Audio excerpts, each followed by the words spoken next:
Bonjour David. Bonjour. Bienvenue à Rouen. Bienvenue à la Merci de m'accueillir. Bienvenue sous le tipi des initiatives positives. On va commencer par, je vais commencer par te poser des questions. Parle-nous un peu de toi. Présente-toi, tout simplement. Ok, présenter en quelques mots. Donc moi je m'appelle David et je suis cofondateur de Mon Site Vert. Et Mon Site Vert, c'est juste de l'autre côté de la Seine. Là, on est hébergé au village Baïséa. Et notre métier, c'est la décarbonation du web. Donc c'est justement le sujet de notre échange d'aujourd'hui. Et on a créé un outil qui permet de créer des pages internet allégées et qu'on va pouvoir stocker sur des serveurs minifiés, tout petits, qui consomment peu d'énergie. Et donc on va pouvoir les alimenter avec les panneaux solaires de Normandie. Ok. On entend beaucoup parler de boom des données numériques. Est-ce que tu peux nous expliquer ce que c'est l'explosion des données numériques, c'est quoi? Ouais, alors l'explosion des données numériques. Alors, depuis l'informatique existe aux alentours des années 70, au démarrage, il y a très peu de données et aujourd'hui, et d'autant plus depuis l'accélération avec le Covid en 2020, il y a eu de plus en plus de services qui sont proposés sur Internet. Notamment Netflix, les flux vidéo, les flux audio, tout le streaming, donc les données qui sont accessibles à tout moment. Et tout ça, ça pèse extrêmement lourd. Et tellement lourd que ça amène à deux sujets. Le sujet du stockage de ces données, dans des data centers de plus en plus gros, de plus en plus volumineux, qu'il faut alimenter par de l'énergie carbonée, et qu'il faut refroidir par de l'énergie carbonée encore. Et après, il y a la problématique de ces données, il faut qu'elles arrivent à nous, sur nos téléphones, et ça passe par des réseaux 3G, 4G, 5G, qui consomment également énormément d'énergie. Et on en est là. Aujourd'hui, toutes les données ont fortement gonflé. Avant, on s'échangeait des pièces jointes légères, maintenant on s'échange des pièces jointes de plusieurs mégas. Des gros volumes. Des gros volumes, on charge des épisodes entiers de Netflix en 4K. Est-ce qu'on peut parler de pollution numérique par rapport à ce que tu décris là? Indirectement, oui. En fait, les personnes n'ont pas l'impression, quand ils tapent une requête sur Google, ou quand ils sont en train de regarder une vidéo ou envoyer un email, ils n'ont pas l'impression qu'ils sont en train de polluer. Sauf que derrière, ce que je viens d'expliquer, c'est que toutes ces données qui transitent par une infrastructure et qui sont stockées sur des data centers, ils consomment énormément d'énergie. Et certes, en France, l'énergie est plutôt d'origine nucléaire, mais pas forcément, et ça amène à une autre problématique, la pollution des déchets. Mais au-delà de ça, l'énergie est créée à partir du pétrole et du charbon. Donc en fait, on crée de l'énergie carbonée qu'on va utiliser pour alimenter tout ça. Et forcément, plus c'est lourd, plus on en veut, plus on en fait, et pire c'est finalement. Ok, on en arrive au sujet de l'éco-responsabilité numérique. Ouais. Je ne sais pas si on peut appeler ça comme ça. Oui, on peut appeler ça comme ça. Voilà. Alors c'est quoi un site éco-responsable? Alors si je parle moi de ma partie, en fait le secteur du numérique, ça inclut énormément de sujets. C'est beaucoup de choses, les data centers j'en parlais, l'infrastructure j'en parlais, les terminaux comme les téléphones portables, les ordinateurs, etc. Et donc le secteur du numérique est extrêmement vaste. Dans ce secteur du numérique, nous on a choisi d'aller sur le web, spécifiquement sur le Internet. Et là-dessus, on a décidé de trouver une façon d'alléger tout ça. Parce que plus c'est lourd, plus il faut les stocker sur des serveurs extrêmement lourds, qui consomment énormément d'énergie, et en plus qui consomment des matériaux, des terres rares, donc des minerais qui sont hyper importants et qui sont en quantité extrêmement limitée dans la planète. Donc il y a aussi une pollution à ce niveau-là et un enjeu social et sociétal important. Et nous, notre idée, c'était de se dire, mais en fait, les pages web qui ont pris de l'embonpoint avec le temps, on peut revenir en arrière, faire des pages web aussi jolies en 2023, sans aucun problème, mais allégées de plus de 90%, et donc on va pouvoir les stocker sur des plus petits serveurs, et donc avoir moins besoin de terres rares, moins besoin d'énergie. En fait, on fait de la low-tech et pas de la high-tech. Ok. Et c'est quoi le secret, alors, finalement, c'est quoi le secret de ton projet pour décarboner, pour consommer moins d'énergie? Comment tu fais par rapport aux autres? Parce que tu démarques, donc c'est quoi le principe? On unifie. En fait, quand quelqu'un va créer une page web avec un outil classique, il va mettre ses données dessus, son texte, ses photos, ses vidéos, ce que vous voulez. Et puis à partir de là, il va mettre ça sur un serveur. En moyenne, une page va consommer une moyenne par vue, par visiteur, 1,75 g de CO2 en moyenne. Nous, on a réussi à minifier et optimiser le code de la page et minifier tout ça pour que finalement, quand je fais appel à cette page en tant que visiteur, ça pèse moins lourd et ça consomme 0,05 g de CO2 en moyenne. Est-ce que ça a un impact sur la vitesse, le flux des informations? Est-ce que c'est plus lent, par exemple, qu'une page classique normale qui est carbonée? Alors non, pas du tout. On fonctionne exactement de la même façon. Effectivement, les gens pensent que faire de l'éco-responsabilité, c'est d'être décroissant. Alors oui, sur certains sujets, probablement, je ne maîtrise pas tous les sujets de l'éco-responsabilité, mais en tout cas dans le numérique, c'est pas vrai. Aujourd'hui, on a la capacité de faire des pages web idem que ce que l'on faisait il y a 3, il y a 5, il y a 7 ans, sauf qu'aujourd'hui, on est capable de le faire de façon éco-responsable et sans avoir d'impact sur la rapidité d'exécution d'une page, etc. En revanche, ça nécessite d'éco-concevoir, l'éco-conception de cette page. Très bien. Chez tes clients, j'imagine que tu peux nous parler un peu des freins que tu as décelés. Qu'est-ce qui peut empêcher ou freiner une entreprise de s'engager sur un site éco-responsable? Alors, c'est très humain, ça s'appelle mener la conduite du changement. En fait, le vrai frein pour nous, il est là. Ouais, donc c'est certainement un des verrous les plus importants. Ouais. On est rentré dans une phase de pédagogie. Ça fait 2 ans que le projet Mon Cyber existe. On est dans une phase de pédagogie en expliquant, mais en fait, ne pensez pas que votre communication va être impactée négativement. Vous allez communiquer exactement de la même manière grâce à votre site web fait de façon éco-responsable. La différence, c'est que vous allez arrêter de consommer des ressources inutilement pour faire la même chose.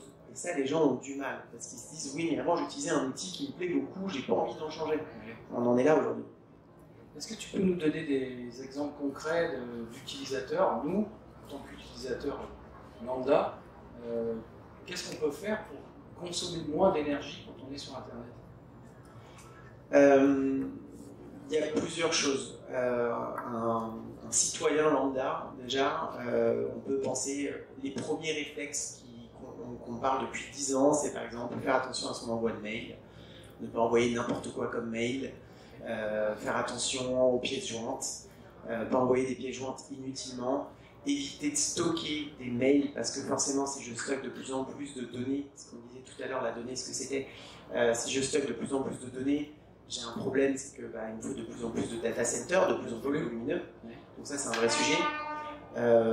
Pareil, je parlais du streaming tout à l'heure, streaming vidéo comme les services comme Netflix ou streaming audio comme les services comme Spotify.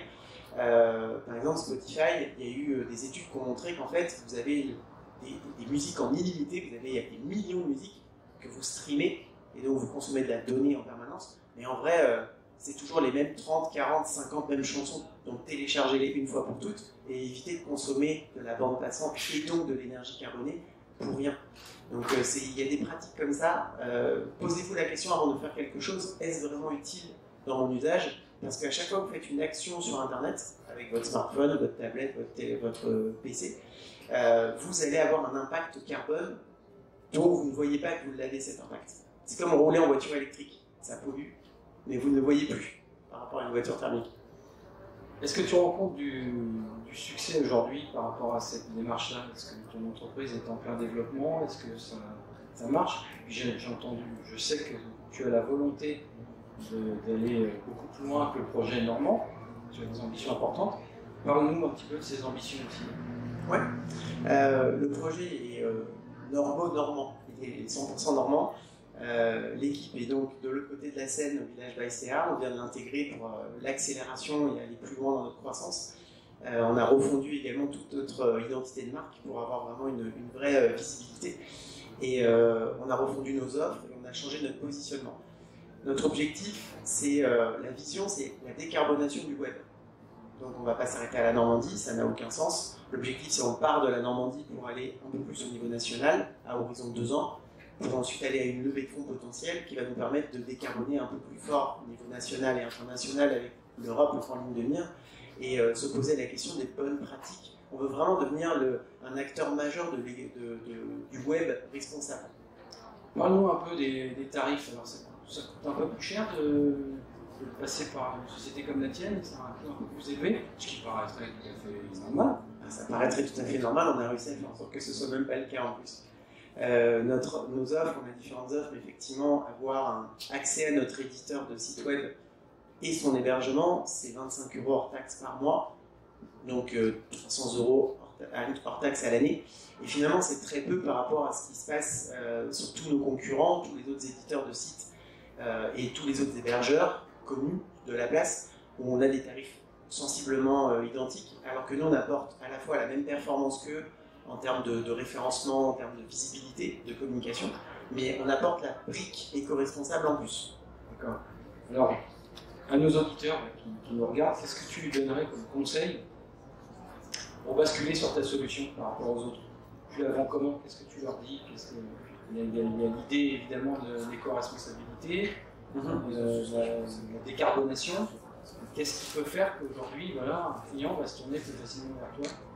Qu'est-ce que tu leur dis à nos auditeurs? Alors, on a deux niveaux par rapport à la prise de conscience écologique en fait. Il y a ceux qui sont pleinement conscients que le numérique ça pollue, ils veulent faire quelque chose. Eux, on les capte assez facilement finalement. Parce qu'ils viennent nous voir, ils tapent sur Google des requêtes comme comment avoir un site internet plus éco-responsable, ils en ont conscience, ils tombent chez nous et nous on va savoir les accompagner. Soit directement, soit en passant par nos agences partenaires qui créent des sites web, et donc on va pouvoir leur apporter une solution. Pour tous les autres, je les invite à aller sur moncyber.fr, prendre contact avec nous. On va organiser des webinars, des prises de conscience. Là, dès demain, on est à Vivatech à Paris, le plus grand salon technologique d'Europe, pour montrer notre techno, pour justement expliquer et expliquer pourquoi on peut aujourd'hui faire des choses plus impactantes sur l'environnement. Le numérique, les gens n'en ont pas conscience, mais le numérique aujourd'hui, ça représente une pollution identique à tout le secteur aéronautique. En effet.